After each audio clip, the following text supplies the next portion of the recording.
Hey, welcome to Horse Hour. I'm Amy Frost, and today it's the National Equine Forum. I love it. It's when a group of the top experts in the industry get together along with government and we discuss the changes in our industry, the future. How do we want to see things change? You can be part of it by asking your questions. Just use #HorseHour, #NEF19, and today you're going to be hearing from some of those guest speakers. This is Horse Hour. Welcome to the Horse Hour podcast. Today we're at the National Equine Forum, which as an avid listener of the podcast, you know that I love because it's a group of over 100 of the top experts in industry, people with industry skills throughout the country get together and talk about the future of the industry. And I am joined by the wonderful Dr. David Marlin, who's talking today. How are you, David? I'm good. Thanks very much, Amy. Do you know, I've heard your name so much over the last few years because I'm relatively new to this industry. I came into riding at 28. I'm now 34. And as I've been doing this weekly podcast, lots of people have been recommending that I talk to you.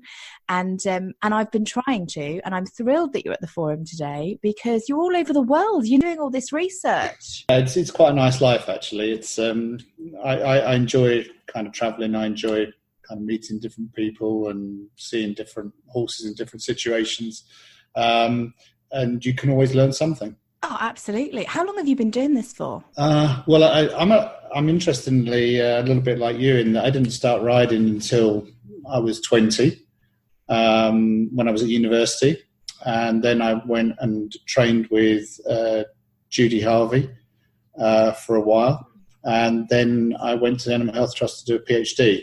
And that was in the early days of exercise physiology. So I started off on working on the first treadmill in the UK and looking mainly initially at thoroughbred training, but then it kind of very quickly spread. Wow. Well, you're much better than I am because I didn't bother with a PhD. I just interview amazing people like you, and that's how I learn. Maybe you would do all the hard work first.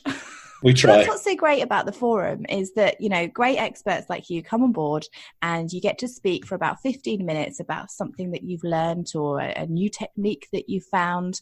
And so today you're going to be talking about the general principles of exercise training and fitness in horses. So how did you come up with this subject? Well, it was really that the organisers of the forum felt this was a topic that needed to be looked at. And, you know, it's incredibly important because the majority of horses that we keep are ridden. And of course, with riding horses, we know that one of the major problems that any horse owner is going to face is going to be lameness. And it's possible that in trying to get horses fit, we actually increase the risk of them getting lame. And really, we need to perhaps try and get people to understand some of the basic principles and where we might be making some mistakes, because no one wants a lame horse. Everyone wants, you know, probably a fitter horse and a horse that's performing well. Nobody sets out to make their horse lame, but there are a lot of perhaps myths circulating, ideas that we should train horses the same as people, ideas that maybe horses can take more training than people. And really what we're trying to do here with the three of us that are speaking is kind of look at some of the areas where there might be these misunderstandings and how horse owners can use good information to perhaps try and reduce the risk of lameness. So what would some of those myths be? Well, let's say a lot of people will be familiar with a training program that they have for themselves or they've been given, let's say to run a marathon or, you know, to take part in some sport. And for human athletes, especially that the higher the level that you're competing at, basically the harder you will be working. You know, rowers can be going out, let's say in the morning, rowing, going to the gym in the afternoon, and they'll be aiming to maybe do that 6-7 days a week. If they have a couple of days off, they lose fitness. One of the interesting things about horses is once you get them fit, and here we're talking physically fit as opposed to skill development. Once you've got a horse physically fit, they actually lose their fitness very, very slowly if you reduce the intensity of the exercise or you give them a few days off. Actually, they probably benefit from it. So you don't need to train horses as hard or as often probably as you do a human athlete. That's a major difference for a start. Well, that's amazing. Now I don't feel the guilt. The guilt will no longer sit on my shoulders when I decide that I want to have a duvet day. Yeah, and the other thing we often do with horses is, we have this, a lot of people have this kind of 6-day week and the Sunday off type training approach, more so probably in professional. The horse has no concept of what day of the week it is. It just knows that it's been trained. Its body knows it's been trained 6 days in a row. If you've got a horse with a slight lameness problem or a history of lameness, maybe training for 2 days, having a day off, training for 2 days, having a day off would be a better approach. Now, of course, that doesn't fit in with in the human world, everything revolves around our 7 days of the week. But for the horse, there's no reason we have to keep the horse to that. And changing the way we train can sometimes actually bring huge benefits from doing something as simple as that. Because if you're training every day, by the time you come to Saturday or Sunday, you might have a moderate problem. If you train for a Monday and Tuesday and have a day off, train for the next 2 days, have a day off, the problem that's building up isn't actually building up, so it's not accumulating in the same way. So that change in kind of something very simple as what days of the week you ride and when you have your rest days can bring huge benefits. It's quite fascinating, isn't it? I think there's something that I've learned recently is there's a horse that we have at the yard that is lame. He's an old riding school horse, fabulous horse. But we kind of felt he was going towards more retirement age and needed a bit of a break. So we had a few months off, thought that we were doing the right thing. But actually he's become more lame by not being worked because his muscles aren't being worked all the time. They don't have that strength anymore. And when he loses that strength and that muscle strength, it then means that he becomes more lame. And so actually for him, he needs to be ridden more frequently. So now we have to build that strength back up again. So he's got a totally different regime to what he did, 3 years ago. And it's very much just like what you said. It's not every day because that would be too much for him. And it's only small, short little bursts to kind of build that up. Is that something you'd recommend? Yeah, I mean, certainly that's where there is a parallel between, for example, humans and horses, because if as a person you have, let's say, arthritic changes in your knees, particularly if you've been, you've played sport at a reasonably high level, done a lot of running when you're younger, as you get to kind of into your 40s and 50s, some of that damage that you've accumulated in your joint starts to have an effect. And, I experienced this from playing rugby, football, volleyball, all sorts of other sports. I got to a point where my knees I felt were seizing up. And I expected the specialist to say to me, oh, yeah, you need to kind of take it easy now and, need to stop doing kind of sport and stuff like that. But actually what he said is you need to reduce the weight-bearing type loading. So the volleyball's not good, the rugby's not good, cycling's great, swimming's great, but you need to be exercising. And he was absolutely right. I didn't need surgery on my knees. I just needed to change the way I was exercising. And it's probably the same with the horses, that keeping them moving, but perhaps not galloping them hard and jumping them on hard ground when they're, in their 20s, is going to keep your horse going. So it's the type of exercise and the amount of exercise that they can take. So yeah, a couple of days a week, light hacking, a day or two off, a couple of days a week, perfect for old horses. So how would you say, because again, it's quite difficult for you actually, David, because you've got all these anomalies, you can't just say, right, this is what you should do for your horse, because you've got ages, breeds, the amount of exercise they're doing, how fit is the rider? I think there's so much of that coming into it now as well. If I'm not fit and feeling like I've had too many roast potatoes one day, the last thing I can do is help my horse balance.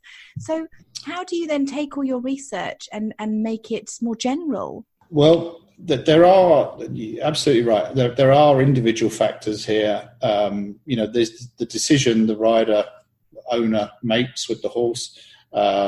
There's genetics. There's luck.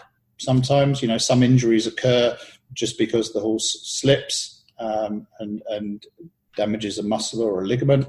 And rider fitness is an important aspect, and that's going to be covered. A good rider should.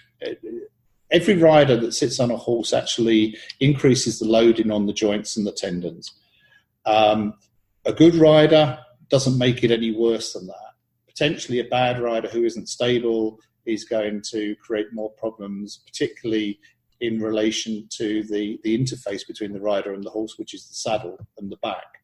And that's going to be covered, as you know, by one of the other speakers. But one of the really interesting things here is that, and I think this is something I'd like to change the perception of, is that many riders think that injuries are unlucky and they're kind of freak events. Actually, when we start to look at, particularly in mature horses, when we start to look at the types of injuries they get, which are wear and tear injuries to the joints, arthritic type changes, or injuries to ligament and tendon, those injuries are wear and tear type injuries in the main. They're not all. Some of them are caused by just an accident, but most of them are occurring because of accumulative damage, and most of them occur in training, or the majority of the damage to them is done in training rather than in competition. So it is, we do have this problem that in trying to get horses fit, and why do we get them fit? We get them fit because we think it protects them from injury and that they should perform better.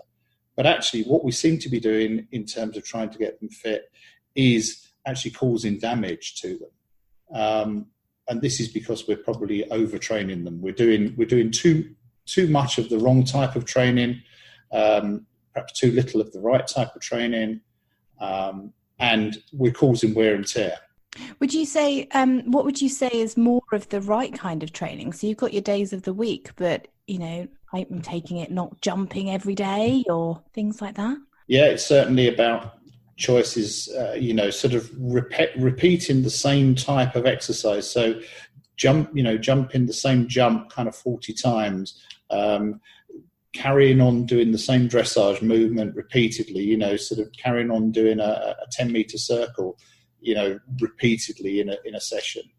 That is, some of this is sort of counterproductive, because although you may feel the skill is developing, actually you're putting a lot of stress on the horse by doing too much of the same type of work. So we now know that things that are protective are using different types of surfaces, for example, not using an arena all the time. Doing some work on roads. I'm not a big fan of trotting on roads. One of the myths we have with roads is it hardens up tendons. We know that's not the case. But road work does have some benefits. The concussion that you get actually stimulates the development of bone. So we have it protective from that effect, from that angle.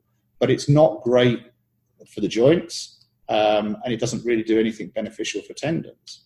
Now, here we're specifically talking about horses that are sort of healthy from an orthopedic perspective. I'm not talking about rehabilitation of horses with tendon injuries, where controlled exercise in a straight line on a firm surface is probably beneficial. But that's a very different situation. So it's kind of, in a way, it's really common sense. If you go outside in your garden and you just keep jumping up and down on the same spot for kind of 10 minutes, you'll probably find that the next day your knees are really, really sore. And that's just because you've done one type of exercise repeatedly for too long. Absolutely. I totally agree with you. I feel exactly the same. I mean, a lot of these things, I think we can cross over between humans and horses. And one of them is, I've recently told my husband, I'm not poo picking anymore. I'm not doing the fields because I've got tennis elbow. And it's stupid. I cleared 11 wheelbarrows in one day, and I've just wiped out my arms. And it takes between 6 months and 2 years to properly recover from it. Actually, I've just caused myself damage that I didn't need to do. So imagine, those heavy wheelbarrows constantly, and the strains that has on your elbows, and the tendons and the ligaments that we've got. The horses are going to feel similar things when we're pounding them in the ground and doing the same thing over and over again. And you're right. And that is a really lovely example, because actually you've illustrated two problems there. One is overuse, which is you're not particularly it's not that you're bending down and you're moving your arm is particularly anything heavy. Drop-ins aren't that heavy to pick up. So that's the overuse component. You're just doing the same movement repeatedly a huge number of times.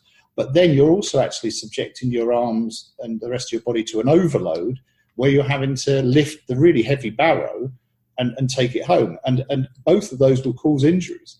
The overuse probably puts your elbow being weaker and leads to inflammation within the tendons and ligaments around the joint. But then the overload, the lifting the heavy load, is the thing that actually puts you at risk of possibly rupturing a muscle or a ligament. So two different types of injury, but actually, or two different types of damage, but potentially related in the type of injury. So, well, thank you. I'm going to say that Dr. David Marlin's given me a sick note, and I don't know. We have to go and buy a Hoover now. Sounds like a great idea. Yeah, but no, I gosh, there's so much. I think that different techniques and different ways of training that we could probably talk forever. But could you give us a few tips that really we should be your key points? Your absolute key points that as an owner, no matter what horse we have, we need to really be thinking about. Okay, with training, you start slow and you should increase the workload every couple of weeks. Be careful about going from making big jumps in the training load, because we know, for example, if you go from, let's say, walking on the roads for an hour a day for 2 weeks to cantering on a soft surface uphill, that's a massive increase in workload and that's a massive risk for injury.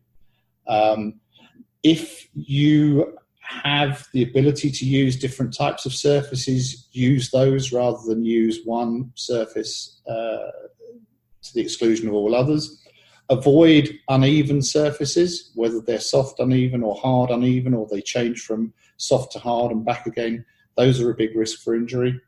And don't repeat movements too frequently within a training session, within a fitness session. Sort of make sure if you do the movement 2 or 3 times, have a break, do something else, come back again. Oh, those are brilliant. Thank you. Do you know what's so lovely about this, David, is that as a young rider, aspiring rider that wants to be amazing and have the best for your horse, you think that you've got to have all the bells and whistles. You think you've got to have the amazing arena, with the best stables and the best fields and the best jumps. But actually what you're saying is you can just hack out on different surfaces. You've got that bit. You could pop over a couple of logs. That means that you're doing the jumping that you need to and it's not too big. And your horse needs to be out getting lots of exercise, so you need some fields. So even without all those facilities, you can still really train your horses to the best of their ability in terms of fitness, accurately and efficiently. Yep, I think that's true. And I think and anyone, even if they've got the best facility, can still end up making their horses lame. Well, there we go. So we're all in the same boat when it comes to fitness.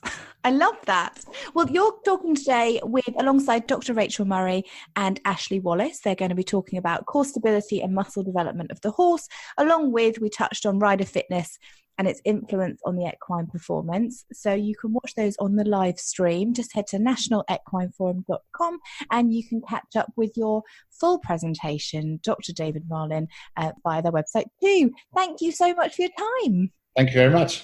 Thanks so much for listening. Don't forget you can catch previous episodes of the Horse Hour podcast on our website. Just head to horsehour.co.uk, and of course you can hear all the guest speakers from the National Equine Forum on their website, nationalequineforum.com. Have a great week with your horse, and I'll speak to you soon.